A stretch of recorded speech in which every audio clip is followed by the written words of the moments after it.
الحمدللہ رب العالمین والصلاة والسلام علی سید الانبیاء والمرسلین وعلی آلہ واصحابہ وازواجہ وذریاتہ واہل بیتہ ومن تبعہم بإحسان الی یوم الدین، اما بعد۔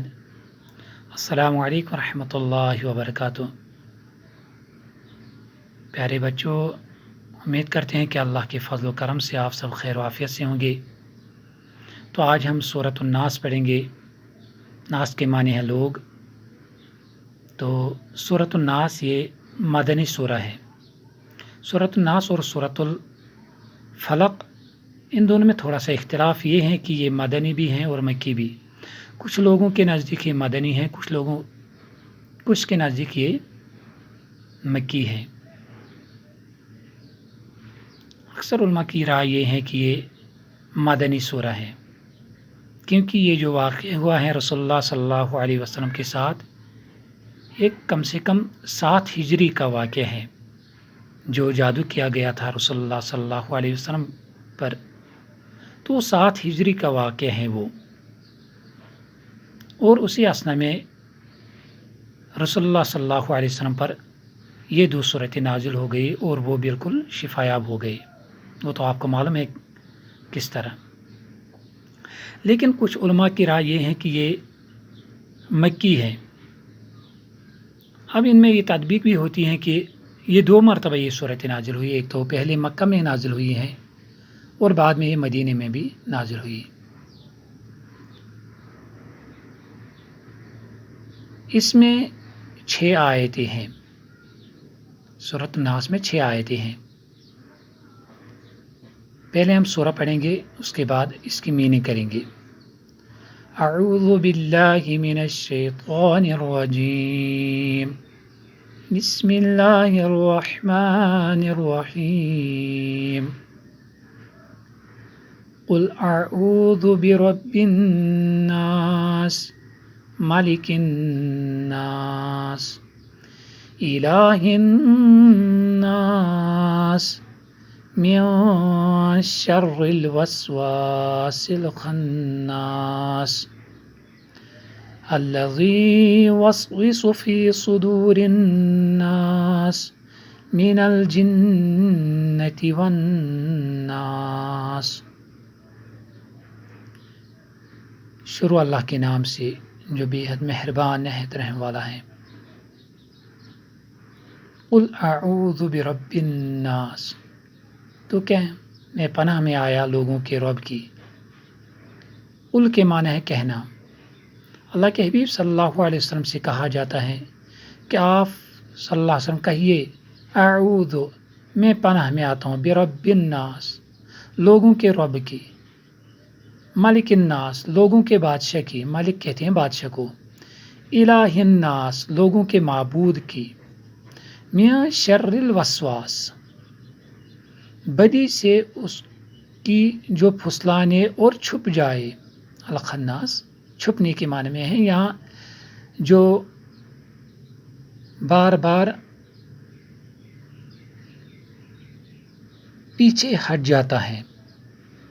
جب انسان اللہ کی ذکر کرتا ہے وہ پیچھے ہٹ جاتا ہے، جب انسان غافل ہو جاتا ہے تو وہ پھر آ جاتا ہے۔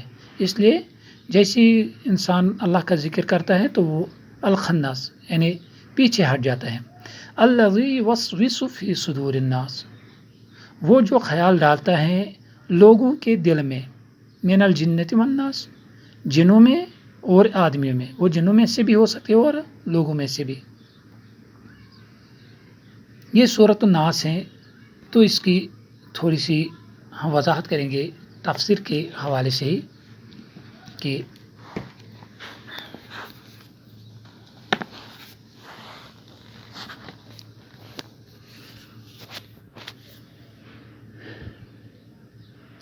قل اعوذ برب الناس، جو رب ہیں، رب کے معنی ہے اصل میں پالنے والا، ہر مشکل کو آسان کرنے والا، مسبب الاسباب، رب پرورش کرنے والا، پالنے والا،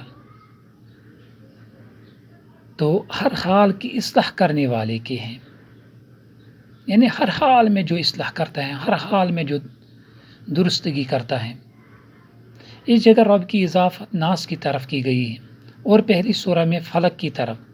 وجہ یہ ہے کہ سورۃ الفلق میں ظاہری اور جسمانی آفات سے پناہ مانگنا مقصود ہے۔ یہ جو سورۃ الفلق اور سورۃ الناس ہیں، ایک سورہ میں تو سورۃ الفلق میں دنیائی آفات سے پناہ مانگی گئی اور سورۃ الناس میں اخروی آفات سے۔ تو اس جگہ رب کی اضافت ناس کی طرف کی گئی اور پہلی سورہ میں فلق کی طرف۔ وجہ یہ ہے کہ سورۃ الفلق میں ظاہری اور جسمانی آفات سے پناہ مانگنا مقصود ہے اور وہ انسان کے ساتھ مخصوص نہیں، جانوروں کو بھی بدنی آفات و مصائب پہنچتے ہیں بخلاف وسوسہ شیطانی کے کہ اس کا نقصان انسان کے ساتھ مخصوص ہے، اور جنات بھی اس میں تبعاً شامل ہیں، اس لیے یہاں رب کی اضافت ناس کی طرف کی گئی۔ مالک الناس یعنی لوگوں کا بادشاہ، الہ الناس لوگوں کا معبود، ان دو صفتوں کا اضافہ اس لیے کیا گیا کہ لفظ رب جب کسی خاص چیز کی طرف منسوب ہو تو اللہ تعالیٰ کے سوا بھی دوسروں کے لیے بولا جاتا ہے، جیسا رب الدار گھر کے مالک کو، دار کہتے ہیں گھر، رب المال مال کہتے ہیں پیسہ، مال کے مالک کو کہا جاتا ہے، اور ہر مالک بادشاہ نہیں ہوتا،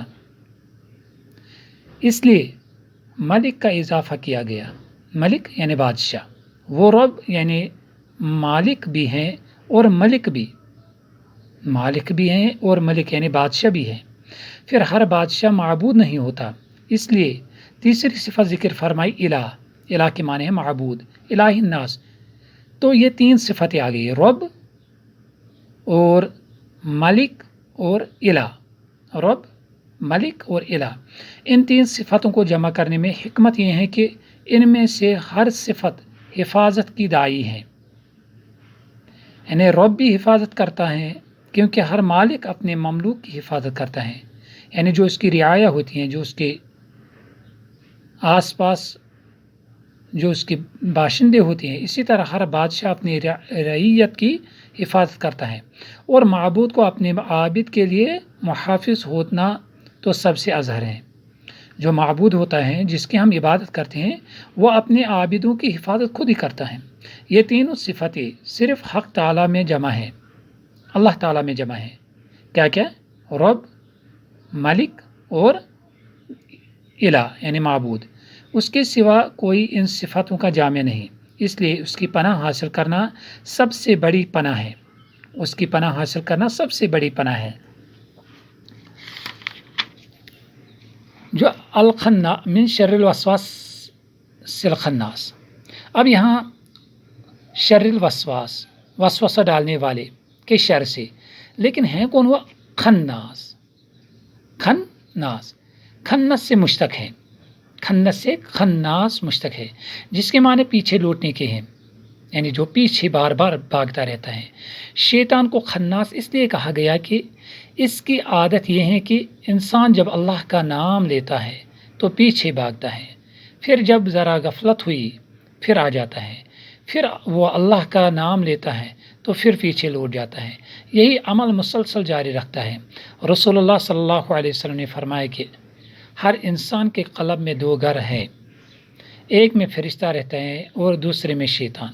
فرشتہ اس کو نیک کاموں کی رغبت دلاتا رہتا ہے اور شیطان برے کاموں کی۔ پھر جب انسان اللہ کا ذکر کرتا ہے تو شیطان پیچھے ہٹ جاتا ہے، اور جب تک وہ ذکر اللہ میں مشغول نہیں ہوتا تو اپنی چونچ انسان کے دل پر رکھ کر اس میں برائیوں کے وسوسے ڈالتا ہے۔ من الجنت والناس، وہ لوگوں میں سے بھی ہو سکتا ہے، آدمیوں میں سے بھی اور جنوں میں سے بھی۔ یہ بیان ہے وسواس کا، یعنی وسوسہ ڈالنے والے جنات میں بھی سے بھی ہوتے ہیں اور انسانوں میں سے بھی۔ تو حاصل اس کا یہ ہوا کہ اللہ تعالیٰ نے اپنے رسول کو اس کی تلقین فرمائی کہ اللہ سے پناہ مانگی، جنات شیاطین کے شر سے بھی اور انسانی شیاطین کے شر سے بھی، کیونکہ انسانی شیاطین کے شر، جب انسان کا نفس گندا ہو جاتا ہے پھر وہ انسان کچھ بھی کام کر سکتا ہے، وہ سب کو، کیونکہ اصل میں سب کچھ جو ہے وہ نفس ہے.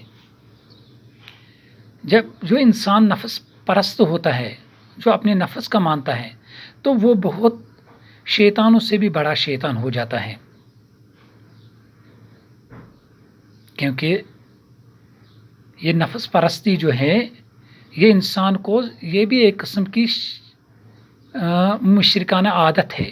جس طرح شرک کرنا بڑے گناہوں میں سے ہے، اسی طرح نفس پرستی جو انسان اپنے نفس کا مانتا ہے وہ بھی بڑے گناہوں میں سے ہے. جس طرح رسول اللہ صلی اللہ علیہ وسلم نے خود اپنے نفس کے شر سے بھی پناہ مانگنا سکھایا، کیونکہ یہ نفس جو ہے یہ برے کاموں کی طرف انسان کو ابھارتا رہتا ہے. اور رسول اللہ صلی اللہ علیہ وسلم اس کے لیے دعا بھی مانگا کرتے تھے. وہ دعا یہ ہے: اللہم اعوذ بک من شر نفسی و شر الشیطان و شرکہ. اللہم، اے میرے اللہ، اعوذ، میں پناہ مانگتا ہوں، بک، تیری، من شر نفسی، اپنے شر، اپنے نفس کے شر سے، و شر شیطان، اور شیطان کے شر سے بھی، و شرک ہی، اور شرک سے بھی پناہ مانگتا ہوں. تو شیطانی وسواس سے پناہ مانگنے کی بڑی اہمیت ہے. شیطانی وسواس سے پناہ مانگنے کی بڑی اہمیت ہے.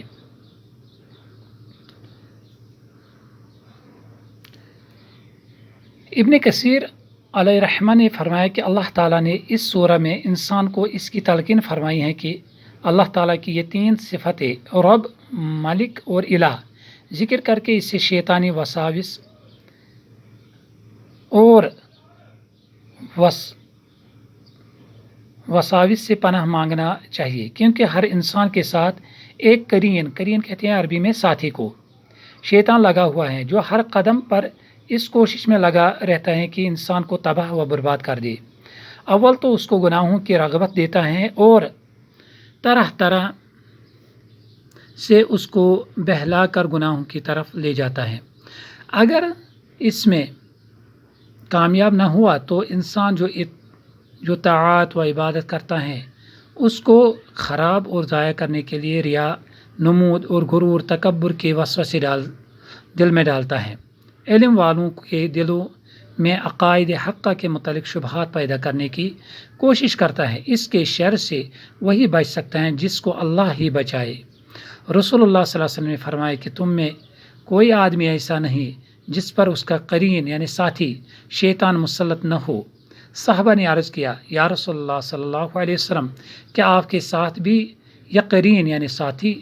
فرمایا: ہاں، مگر اللہ تعالیٰ نے اس کے مقابلے میں میری اعانت، میری مدد فرمائی اور اس کو ایسا کر دیا کہ وہ بھی مجھے جز خیر کے کسی بات کو نہیں کہتا. تو یہ سورۃ الناس تھی. اس میں اور بھی کچھ چیزیں تھیں لیکن تھوڑا لمبا ہو جاتا ہے. سبحانک اللہم و بحمدک، اشہد ان لا الہ الا انت، استغفرک و اتوب الیک.